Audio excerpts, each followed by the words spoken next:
Welcome to WrestleWolf. I am Damian Gibson, and this is Reconsidering WCW Nitro. Yes, we are going to watch every episode of Nitro ever.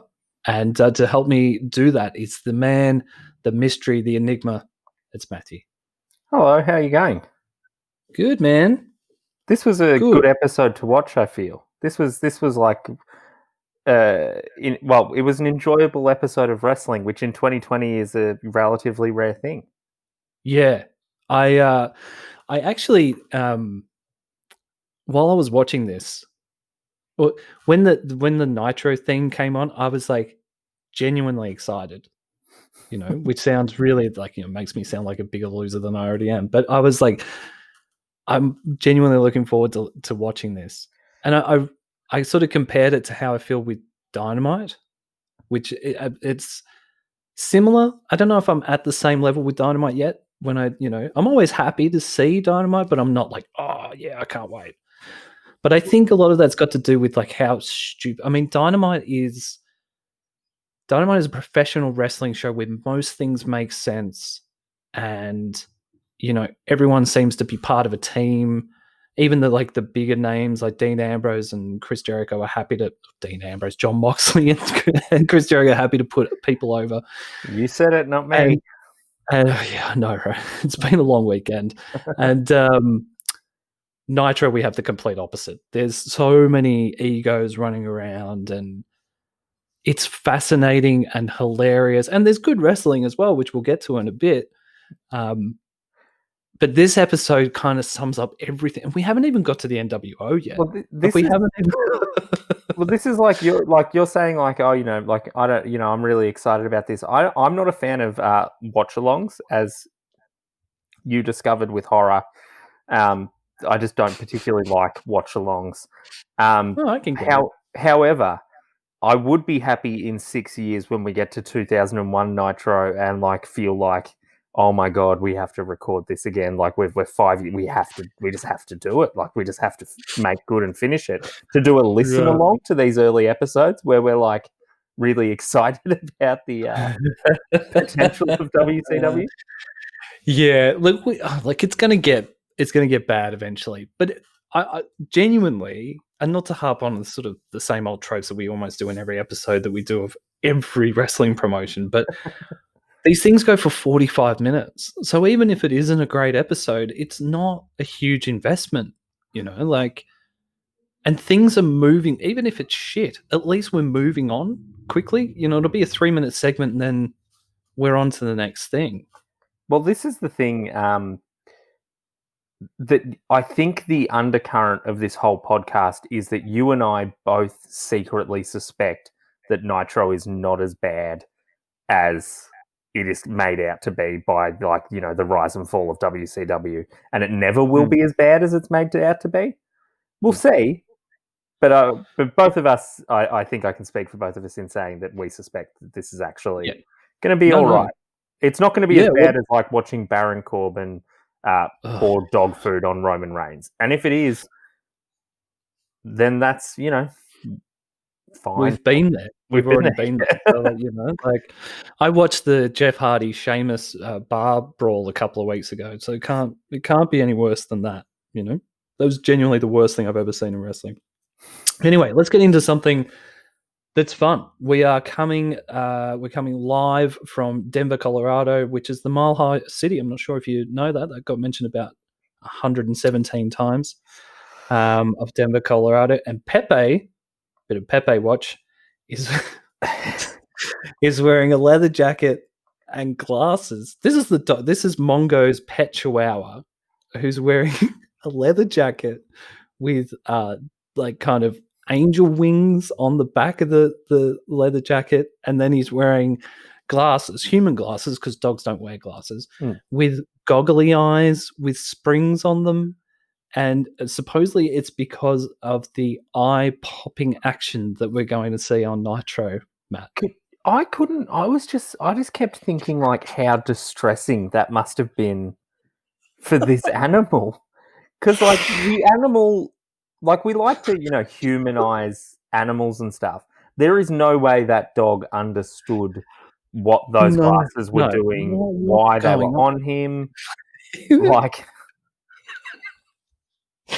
yeah, and also like there's like 8,000 people around him, and fireworks, and Bobby the Brain Heenan and Eric Bischoff at 11 just screaming in his face, like. and Eric was like beyond 11 this episode. Like Eric was at 15. He was at 50. Spinal Tap. He was blowing up the amplifiers. He's I always think every week of like, should I try and do like an Eric Bischoff intro to the podcast? And I was like, I just can't. I'm just not that kind. I don't have that kind of personality. I just couldn't. We are coming live from the month. Like it's crazy. That was shockingly good though. What? You're Eric Bischoff just then. Oh, right. I've watched a lot of Nitro. And then Tony Schiavone basically does the exact same thing once he gets on board the second Doctor. While I was paying attention, and I genuinely laughed at Pepe with the like. I think I said in the last episode that if you put like a chihuahua in a leather jacket, then you've got my money. And then they did that the next week and put goggly eyes on him, Matt. So I'm already in. I'm already like, yep, cool. Look, I was sort of the when it comes to animal stories, I want to see animals that are friends that shouldn't be friends, like a dog and a bear, a lion and a cat, like that kind of stuff. Like I'm really into that. Animals dressed up and tortured in front of a live crowd is not for me. I don't know. Pepe seems to be all taking it in his stride, man. He doesn't seem too stressed out about it. Well, you really can't know that because you see him for a very small moment, and you don't know if he's medicated. Like, I don't want to make it. Thought about that. I don't want to go really dark on Mongo here, but it's Mongo. I mean, anything's possible. There's questions to be answered. In the middle, so after Eric Bischoff has done all of his Eric Bischoff things, Ric Flair comes out and rips Eric Bischoff's headset off him and calls out Arn Anderson, basically saying that he wants a match with him. I think was what was happening there. He was screaming double A again and again and again. You got the point of what was happening is that he wanted to at least speak to Arn Anderson, but that was all I was getting from it because he was in full Ric Flair mode. It was pretty extra, I think, is how the kids would describe it. Yeah, I got Arn Anderson, double A, blah, blah, blah, blah, blah, blah. And then he handed back Eric his headphones and pissed off again. And there was, I don't know if you noticed, but there was some terrible mugging going on between Eric and Bobby where they were doing that extras in the coffee shop and neighbors thing where they're pretending to have a conversation, but they're not actually saying anything because if they actually spoke, they would get picked up on Rick's mic. And it was so the worst act for two guys who were actually pretty good in front of the camera. Like just all of a sudden they turned into really bad robotic kind of actors. That's sorry. What did you say? I don't know, honey. Why can't you ask Kaylee that question though? Because he doesn't know. Well, I don't have any cardboard boxes. There's have a look on the bench. Anyway, you got to leave me alone now, okay? Because I'm recording. Okay. Sorry. It's all good, man. Where can I find cardboard boxes? Anyway, let's get back into it. So Rick storms off. He's given Eric his headphones back.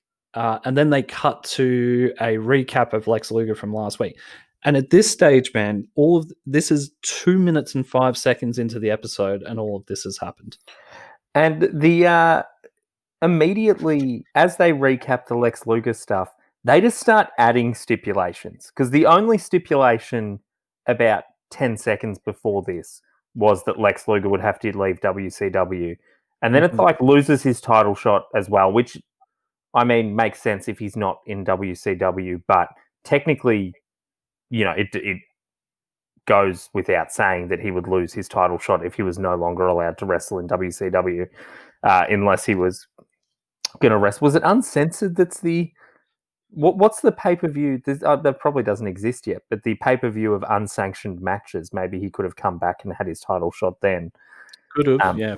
But anyway, that's theoretical and ridiculous. But they're just really piling on stipulations for just needlessly. It's like, he'll lose his freedom. He won't be able to be employed in the future by anyone. Yeah, he can't marry. He'll have to wear a chastity belt for the rest of his life. Anything that they can get their hands on. He has to give his muscles to charity. I did think that, like, when he walks out in this episode, I was like, Jesus, like, he's so built. Like, you can see why promoters would look at him and go, oh, we have to sign this guy. I mean, look at him. But then he opens his mouth and it all falls apart. He is awful. And like my one note for this match is that, like, Macho Man is exceptionally good in the ring. Even at this age, like, the best has passed him by. You can tell that he's a little bit slower. He still has a great, incredible, phenomenal understanding of psychology. I'm going to be controversial and say Macho Man, very good at wrestling. Don't flame me on Twitter, trolls. But he is not good enough to make me enjoy Lex Luger in the ring. He does his best. We have the recap of the what had gone down the week before, which was essentially the Giant. The Giant is choke slamming anyone who's a face at the moment, and he did that last week. He choke slammed Macho Man, and then there was that weird. Just to recap quickly, there was a weird sort of moment where Lex Luger came down, and all of a sudden it was like, is he going to help Macho Man or the Giant? Which this story had not been insinuated at all until the moment Lex Luger was walking down the ramp. And he stood over Macho Man, which would insinuate that he is moving towards being part of the Dungeon of Doom. But then the Giant choke slams him as well. And that basically brings us to this match where Lex Luger's put his match on his career on the line, or WCW career on the line, against Macho Man. They both get to the ring, they lock up, and we go straight to an ad break. Just really beautiful programming from WCW. They've built up, they call this the co-headliner. They build it up so much. We're 6 minutes into the episode, no wrestling's happened yet. And that is straight to an ad break as soon as they lock up. That is worth mentioning, that it is the co-headliner. It's the co-main event, which starts the show, which is fine. And then there's the main event of Arn and Flair later on. And then there's one other match on this show. So there is two main events and an undercard of one match. There's more main events than an undercard, which is... It is so WCW. It's great. In the ad break, we get an ad for Halloween Havoc. And I just want to bring it up because there was... it's such a 90s sort of... thing of like the Giants holding like a crystal ball, I suppose you would say, but that's just like a photo. And then in the photo of the crystal ball, they've kind of got like Hulk Hogan looking panicked or scared sort of thing. I just wanted to bring that up because it was so terrible but awesome at the same time. They're desperately trying to sell this monster car thing. Like, I don't know how they got stuck with it, but it seems like no one wants it, but they're also like desperately trying to figure out how to make people interested. And they go, so it's going to be a monster truck battle, which makes no sense to any sensible person, and then a wrestling match both between Hulk Hogan and the Giant. And they go, Man will become Machine as they battle on the monster trucks, and then Machine will turn back into Man as they go into the ring. They're just getting in and out of cars. Man will get out of car. It's crazy. The only thing I could think of with that ad is that maybe Eric Bischoff thinks that this is going to be his Citizen Kane, and that's where the snow globe comes from. But Oh, how Anyway, we get incredible would that be if in the last bit of last moment of Nitro, it just is Sting in a hospital bed and he just says monster truck. yeah, and then he dies, and the snow globe with Hulk Hogan in it hits the floor, rolls across the floor, and then it's Sting being thrown into an incinerator. Yeah, exactly. And then Fantastic. there's a bunch of people going through the WCW archives of things, like the Halloween Havoc set, Bash at the Beach set, trying to work out. Anyway, nothing like some Orson Welles references in 2020 to get the kids going. So, so we're back to the match. Macho Man's tights are so Macho Man, it's not funny. They're like hot pink and hot orange. They're about 6 or 7 years out of step with what's cool now, but that makes it cool. I think also they were a I don't know huge if at the time it made it cool. I think if you were it's sort of like how Guns N' Roses were cool, and then Kurt Cobain existed, and Guns N' Roses stopped being cool for a little bit, they've actually remained uncool. Just to be very clear, and potentially were never actually cool to begin with. I'm really torturing this analogy. I'm not really 100% sure where I'm going. I know. What I'm trying to say is that Macho Man, who I like, is like Guns N' Roses, who I don't like, and someone else who I can't work out who is like Kurt Cobain. This analogy was meaningless, and this part of the show will be cut. Except now, me having said that makes me know that it won't be. No chance, man. Goodbye, It was an enjoyable trip for me, man. We don't always have to have a destination on these, on these sidebars. Well, I mean, it is WCW, so an enjoyable exactly trip right. and no destination of value. Exactly right. Exactly right. I was just going to say, I feel like these tights were hugely influential on MGMT's look. 15 to 20 years later. Also, I think you're the only person who's ever claimed that MGMT ripped off the Macho Man. Yeah, and I'm going to put it to them as well. I feel like they're the kind of guys who would go with it. They feel like fun, nice dudes. I think Kendrick Lamar ripped off his rap album, so I'm just going to stand by it. I want a line of Macho Man pajama bottoms that look exactly like his tights. So Redbubble sells tights. Oh, don't tell me they exist. That I've been circling a pair of Shawn Michaels tights, but they are literally like yoga pants. Probably not really for men, and have no valid use for me in my life at all. If I went to a yoga class and a girl was wearing a pair of HBK tights, I'd have to ask her to, even though it would be really creepy and gross, I would have to ask her to marry me straight away.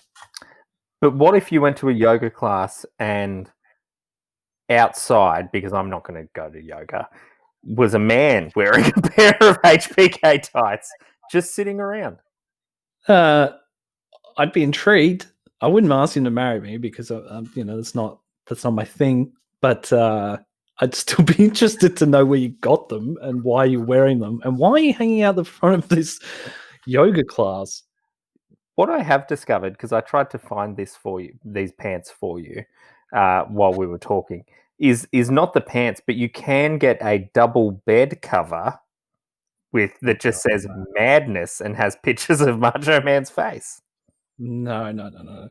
It's already hard enough to try and find a girlfriend at all by mentioning wrestling. You essentially have to say nothing, and then after a couple of months of dating, then you go, oh, yeah, I kind of like wrestling. And then I uncover my studio that just has wrestling shit everywhere, a Rey Mysterio mask. Sting baseball bat. What's all this? Nothing. Don't pay any attention to that. Oh, man. People don't like Lex. He's getting booed. And as I was, in this match, and I was like, have the crowd just assumed that he's part of the Dungeon of Doom? Have I missed that? No. So the thing is, the crowd don't care about the Dungeon of Doom at all. So they wouldn't be booing if they thought he was part of the Dungeon of Doom, because they'd be like, "Oh, we don't care about this guy." They care that they're forced to watch Lex Luger wrestle. Because yes, it's 25 years ago, but like they're still human beings. They haven't like then they haven't like we haven't evolved that far past them. Yeah, that's a good that's a good point.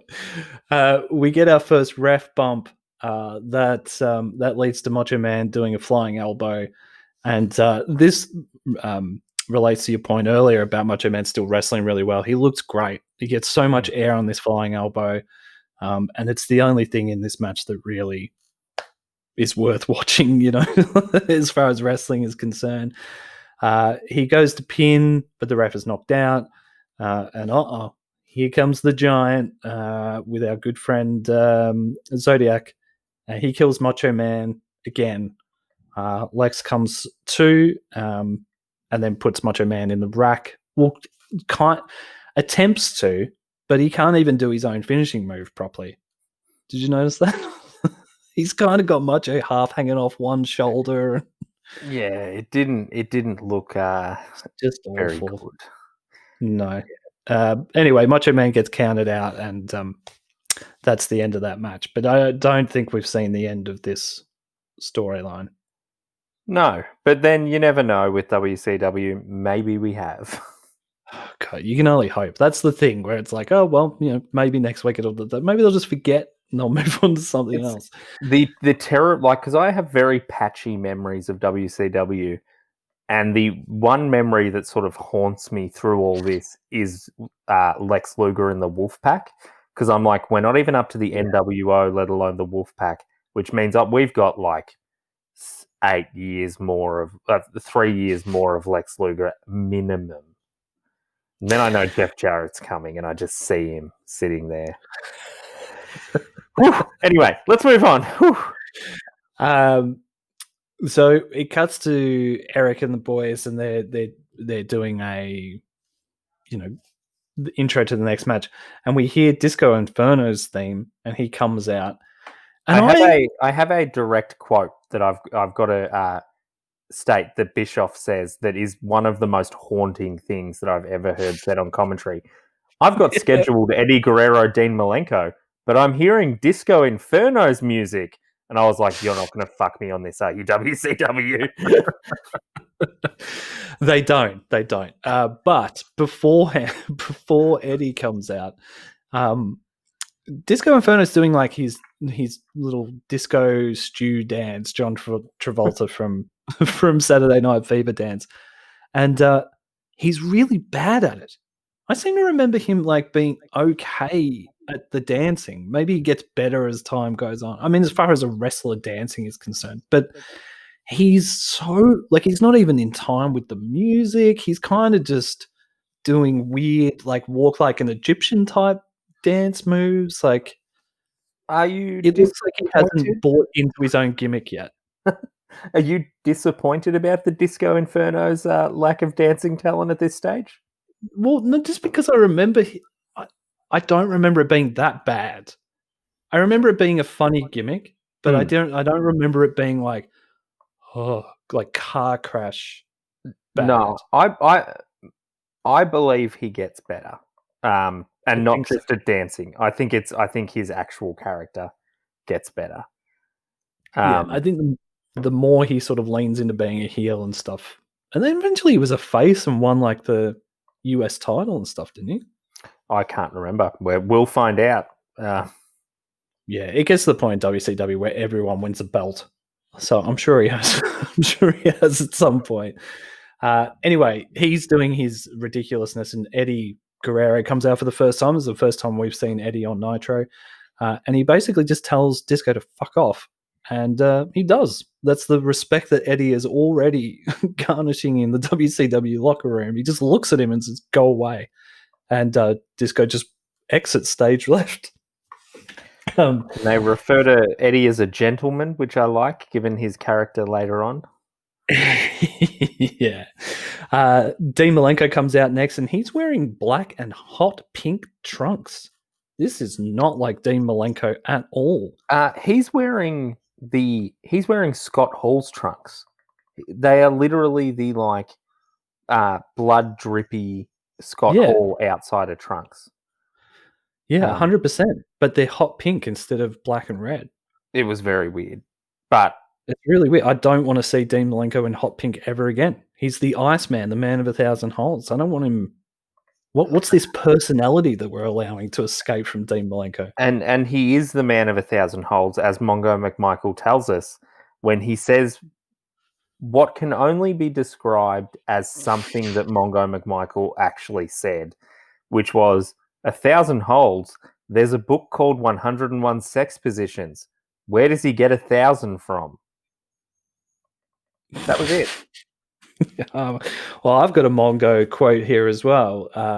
There's a couple of sort of like cruiserweight, move for move type things where a couple of rest holds, and they both sort of like reverse it, and then have those situations where they're both staring at each other. They both know each other inside out. They can't get an upper hand on each other, and Dean Malenko sort of does a backflip back onto his feet. And Mongo says, these guys fly around like a couple of Perspos over dead meat. Perspos? Yeah, don't know what that is. Don't know what they are. Thought maybe you could shed some light on that. I assume it's like some weird southern word for flies. Is all meat dead by the time it's meat? Like you don't look at a cow and say, oh, there's meat. Like you say, you're dead meat. Like that's a threat, though. Yeah, but you wouldn't look at a steak and be like, look at this dead steak. Excuse me, waiter. This steak is dead. Can you take this back to the kitchen, please? I'd like to be able to hear it moo. I don't know if I think this match has the most WCW thing imaginable, where they've got two of maybe the 10 greatest in-ring technicians just like putting on an absolute barn burner. Yeah. And with no warning, they cut away to Hulk Hogan and Jimmy Hart in a fake locker room. Well, we'll get that is exactly what I've got in my notes, man. I'm like, this is a great match. Meanwhile, Poochie Hogan is only 2 minutes away. I actually know he's arrived. We cut to Jimmy Hart, strung out like a meth head, looking for a hit. And he runs up to Hulk Hogan's limousine. The Hulkster gets out, and Jimmy Hart's like, you won't believe what the Giant's done to Macho Man. And like the sensible person he says he's got to confront the Giant for all the little Hulkamaniacs out there. And they walk off into the arena. To be clear, this is not like WWE style where they've got the little screen where you can still see what's going on in the ring. What's going on in the ring no longer matters. No, it does. They don't give a shit. Do you want to see two of the greatest wrestlers of all time have their first match on Monday Night Nitro? 100% I do. Do you want to watch Hulk Hogan for most of that? Well, I'm going to, aren't I? You 100% are. From the very first, it's unsurprising that both of these men left WCW unhappy and went and became, Eddie became a big star. Dean was probably done by that point, I guess. Yeah. But far out, they wasted the potential of both of these people. Yeah, and this is a real little microcosm of that. They go back to the match, but then Bobby the Brain and Eric start talking about George Steinbrenner, and this gets brought up a few times throughout the night. Eddie comes off the top rope to the outside, gets so much air, it's crazy. Meanwhile, we get a Poochie update. Hogan's running wild in the locker room looking for the Giant, apparently. Eddie gets the win. Dean grabs him and says that you got lucky with that one. He wants another match, and Eddie just says, "Yes, no worries." They shake hands and off they go.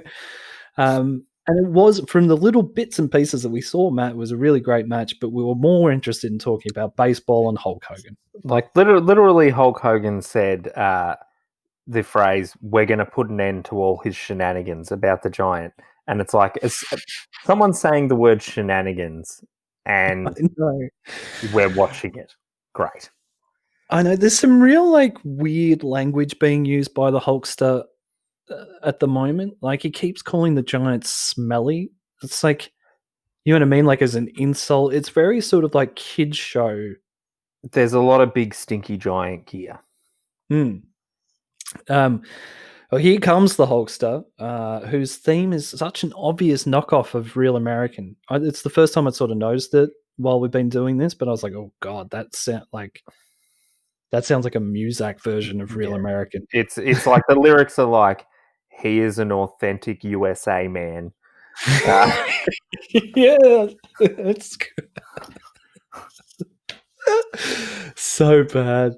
Hulkster gets the ring, and he tells us that there's a young man called Jason Pittman who's having a double lung transplant, and he wanted the Hulk to confront the Giant and put him down. It took me a moment when he said that, because I was thinking of Craig Pittman from the earlier thing, and he's like, "There's a young man called Jason," and I'm like, "Oh, where are we going with this?" And he's like, "Who wants a double lung transplant?" And I'm like, "Far out's a weird thing to have in an angle." Yeah, and then I was like, "Oh, not a wrestler." No, it's a real. Well, is it a real kid? I'm not sure, but it wouldn't. I wouldn't put it past the Hulk to be using a real dying child in a promo to get himself over. I really hope that he survived this kid, and I hope that it's real, and I hope that he survived.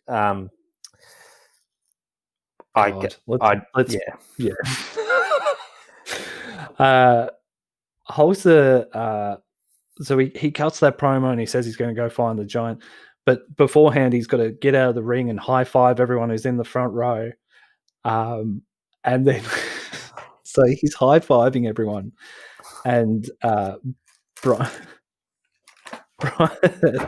Brian's mum from The Life of Brian is in the audience. I'm not sure if you noticed that, and throws a fistful of cocaine into the face of Hulk Hogan. It's not Brian's mum. It's the Taskmaster dressed up as a little old lady, and gets Jimmy the Heart really good with her cane, or his cane. Then he unrobes, showing that it's the Taskmaster. And I like how confused they were. They're like, "This old lady's getting them." It's like, guys. Well, I did hear Eric Bischoff almost corpse. He's like, there was a slight laugh before he started talking. He's like, who is this little old lady that has climbed out of the audience? It's the Taskmaster. He gets Jimmy Havoc gets Jimmy Hart really well with a cane. The Giant, and this is where Zodiac came out. Actually, sorry, Zodiac didn't come out earlier with the Giant, and snaps the Hulkster's neck again. Not Zodiac. That's the Giant. There's Zodiac. No, the Giant does that. Yeah. Zodiac sort of wanders around for a fair while. He doesn't do much, the Zodiac. He does something weird in a second that I'll get to. The Taskmaster then pulls out a portable razor. God, I sound like a man from the 1940s. A portable razor, and it starts electric shears, electric shaver, and starts, or just as they're known now, a shaver. And starts shaving off the Hulkster's mustache. This is real Aslan from Lion, Witch, and the Wardrobe type stuff. I mean, you could go Christ. You could go Samson from the Bible if you like. True. I'm more of a C.S. Lewis fan than a Bible fan. I mean, the two do go hand in hand. It's the same thing.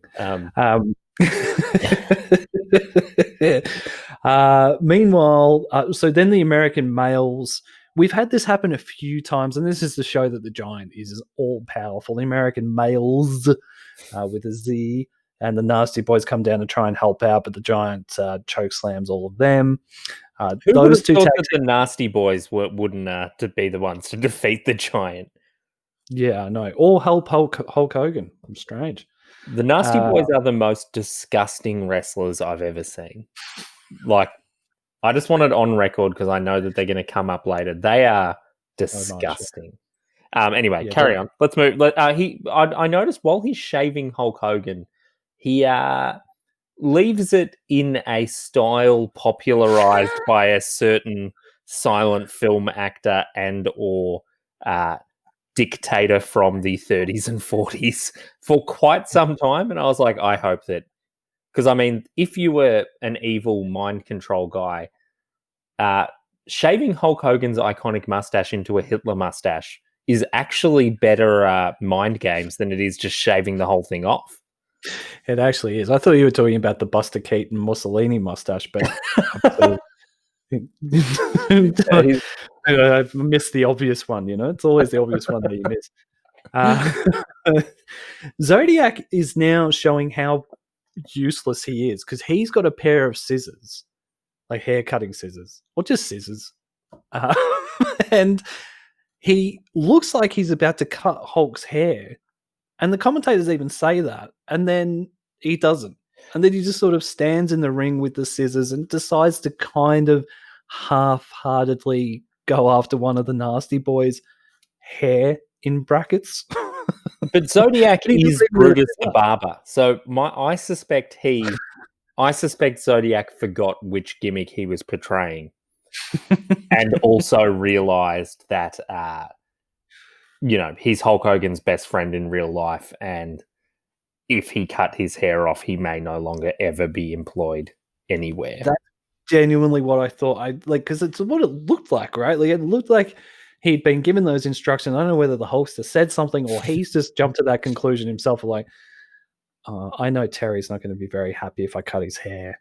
I mean, I know he doesn't have much of it, but I just don't think this is a good career move to cut Terry's hair. And so after all that chaos, we cut to an ad break.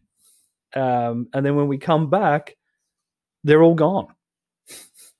So we don't really know. We will find out because it's Hulk Hogan and Eric and Brain will keep us up to date at all times about what's going on with the Hulkster. What an episode, man. So much going on.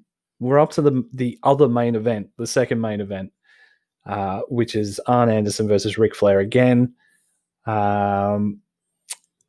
It's good to see that they're signposting the face heel situation for a moron like me. Rick in yellow, canary yellow trunks, and Arn in black. So now I know exactly who is good and who is bad. I can't have any grey in my storylines, Matt. You know that.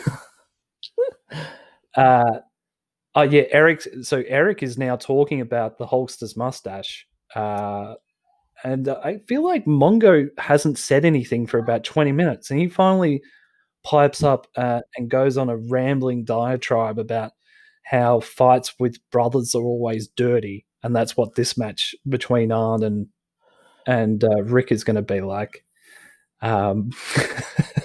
Matt just rolled his eyes as I mentioned Mongo.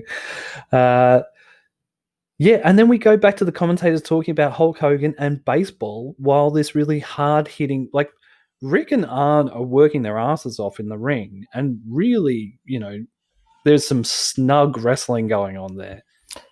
It's really good, hey? It's great, but it's as if it's not happening. It's this weird juxtaposition of like you're watching one thing, but the commentary is about a completely other thing, and it's this weird audio visual experience where you're kind of concentrating on two things at once. Like if it was in an art gallery, I'd be like, oh, that's a really interesting use of the form.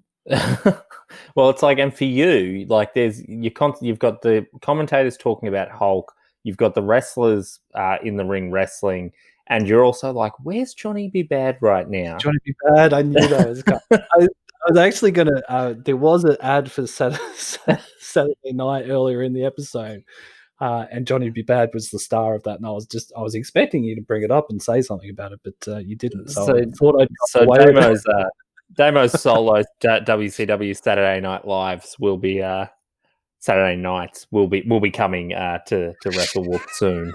Johnny be good. He's such a weird looking dude, man. Especially in those weird mid-90s photos that, I don't know, they're like oversaturated or something. Like it just, he looks plastic. He looks like his own action figure. He does, actually. That's right. I'm not sure he ever got an action figure, but that's okay. Oh, I wouldn't have thought so. But, it's 2020. Twitter exists. I'll get on there, get on the campaign. Once I've got Warhorse signed to AEW, then that'll be my next thing to get Johnny B. Bad an action figure. Rick gets on in a figure 4 and wins by DQ because Brian Pillman comes out and does like a flying sort of elbow thing off the top rope. Arn and Pillman now beating down Rick, and they're doing like horseman signs